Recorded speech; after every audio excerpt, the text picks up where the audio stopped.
Class 10কে পড়াচ্ছে আমাদের স্কুলের ছাত্রী পরমা।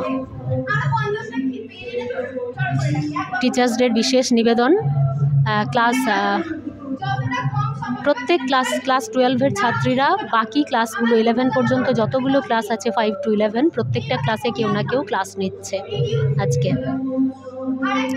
এটা দেখে আমার এত ভালো লাগছে as a head of the institution হয়ে, আমি বলে বোঝাতে পারবো না। এরাই তো ভবিষ্যতে কেউ দিদিমণি হবে, কেউ ডাক্তার হবে, কেউ ইঞ্জিনিয়ার হবে।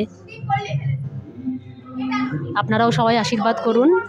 আর যে ছাত্রছাত্রী তোমরা দেখছো, তোমাদের জন্য আমার তরফ থেকে শিক্ষক দিবসের অনেক অভিনন্দন, ভালোবাসা, শুভেচ্ছা এবং জীবনে ভালো মানুষ হওয়ার অঙ্গীকার করবে এই আশা নিয়ে আবারও happy teachers day to all of you.